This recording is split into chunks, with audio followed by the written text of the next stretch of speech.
Look, as a person who is super into the realm of cameras and almost anything Sony related, in fact, I was looking at a B cam not too long ago, just in case this videography thing took off. I was looking at the ZV-E1 or the A7C II, but lo and behold, guess what gets announced? The Sony FX5. And almost every single creator is showcasing it and trying to somehow justify its insane price of about like $5,300 US after tax. A lot of these creators are telling you, yes, definitely pick the FX5 over the FX3. I mean, if you're at that point where you can spend up to 5K on a camera, you might as well just go all out. Look, and a lot of creators are saying, obviously it's the best camera out right now, but I don't actually think they know the weight of their words when they say like, oh, look how great the FX5 is. Like, I don't think they're paid reviews or anything, but like, they don't understand that they shouldn't be glazing it so hard to the point where it feels as though like to the consumer that buying a cheaper camera just seems like you're blue-balling yourself from getting these amazing cinematic masterpieces. I already know, after 6 years of testing camera after camera, I'm fully replacing my Sony FX3 with the brand new Sony FX5. Us filmmakers almost everything we ever wanted or asked for, because the FX5 gave filmmakers basically everything they were asking for, which is pretty cool.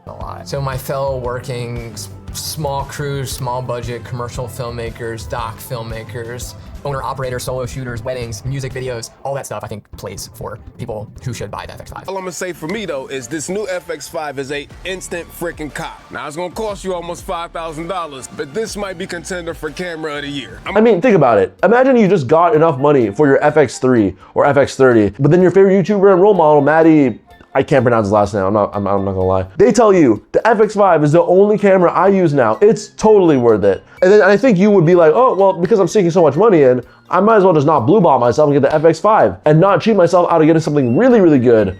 But you know, these camera YouTubers who probably make half of an FX5 or more per sponsorship can easily see, yeah, it's worth it because they can afford it and they don't have to worry about it destroying their bank account every time they make a purchase like that. Look, I'm here to tell you that you probably don't need the Sony FX5 in almost any case. Unless you're making consistent income as a creator or more specifically, a film industry professional, do I think you actually need an FX5? Well, let's talk about the specs. Considering it's about $1,000 more than FX3, does it provide $1,000 worth of more of features? I mean, there's some nice improvements over here. Even me as an amateur can be like, oh, yeah, that's pretty nice. But then again, it's almost $1,000. Does it still make sense for a lot of us to even consider this as a realistic or smart purchase? So I'm gonna break down each feature and talk about how meaningful these features are to us, normal consumers. For reference, I'll be using the FX3 as a baseline just because it is $1,000 cheaper and it's like been the go-to for a lot of people who would really get invested in the cameras. So we're gonna compare it to the somewhat predecessor that's $1,000 cheaper and see if this really is $1,000 worth of being a game changer. First off, let's talk about OpenGate. This is probably the best feature for most people. Shooting in OpenGate is a nice feature to have, but will it completely change the way you work? I really don't think it will that much. It's more or less a quality of life thing than it is an amazing overall feature. Look, it helps you save more vertical space so that you can recrop for other formats later, such as like, you know, different social media platforms. I made this argument for my A7 V review, but OpenGate isn't the biggest game changer you think it is. Like, yes, there's a wider net to catch with OpenGate, but you know, you kind of still want to frame properly regardless. Just because you have a little bit more vertical height, it's a nice thing to have, but you still would worry about framing. If you still have to think about vertical content later, you still are going to frame for vertical content somewhat. And if you really can't afford to just rotate your camera and save thousands of dollars, then buy a Lumix. Sony is the wrong brand for you, clearly. And even then, OpenGate at a 5.2K on a camera that is double the price of the Canon R6V with 7K OpenGate, then you might as well just go Canon if you really care this much about this feature. OpenGate is still a great feature, but then again, in comparison to the landscape of how many other cameras have OpenGate now,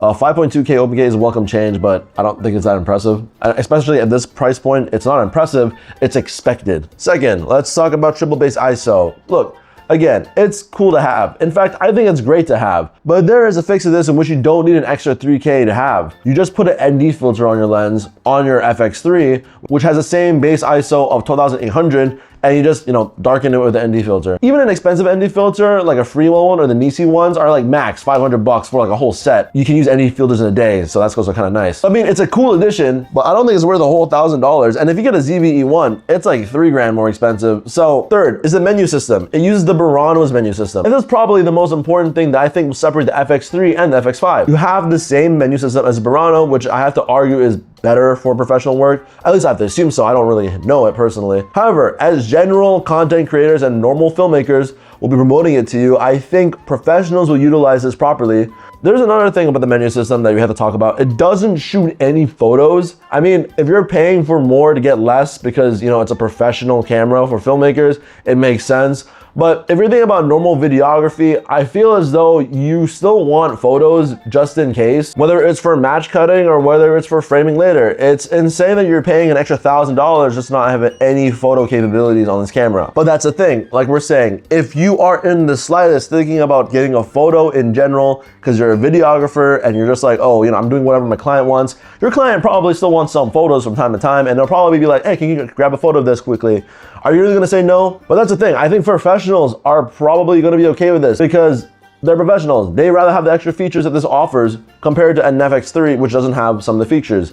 And this is the feature I'm gonna talk about next, the 16-bit internal RAW video. This is cool. And to a lot of professionals, I'm pretty sure this will be a big game-changing feature. You don't need to use a monitor to use RAW now. That's cool. I know some professionals who want that 16-bit RAW flexibility, and with the XOC and C1 and C2 file sizes, they're completely usable and recordable. It's only double the size of H.265, not that bad at all. I mean, Sony did it before Nikon did it for the ZR. That's kind of wild. But let's be honest, if you're considering buying this at all and you're not working in the film industry, there is no reason you need 16-bit RAW for your cinematic Instagram reel, which caps out at 1080p anyway. Honestly, if you have a full frame camera, I feel like even I think it's overkill for social media.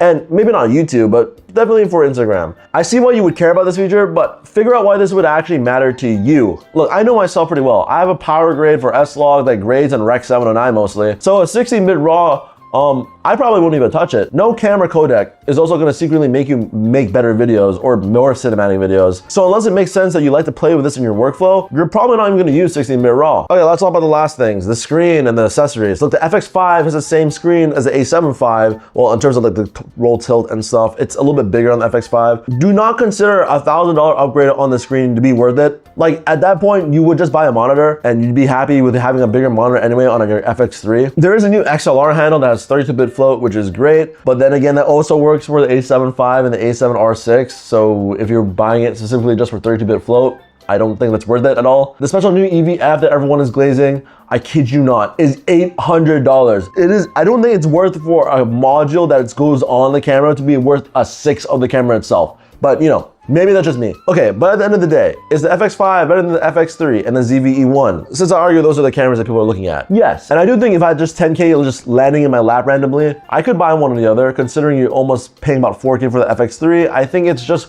worth the extra grand just to, you know, for the 16-bit RAW and the extra future proofing it may have. Like it does a better AI autofocus and a better IBIS. If you're at 4K, you might as well go big or go home. But is it a smart decision? Fuck no. If I did that, I'd actually just be burning money. If you're new to cameras, please don't even think about getting those cameras. Look, if you really want a full frame, I'm telling you, the A7 V is probably more than what you need. And if you want a smaller body, just get an A7C2 or ZV-E1. Look, and the truth is, at the end of the day, if you're shooting on Instagram and social media, any of these cameras would be overkill for social media. You do not need an FX5 for that. So I'd rather you look into the cameras I just mentioned just before and don't even think about the FX5. Don't fall for the Sony propaganda that isn't warranted, other than telling you that you should go fund me with an FX3. That one I'm okay with. Anyways, hope you guys enjoyed this video and like and follow for more videos just like this. And yeah, if you're not a professional, don't look at the FX5.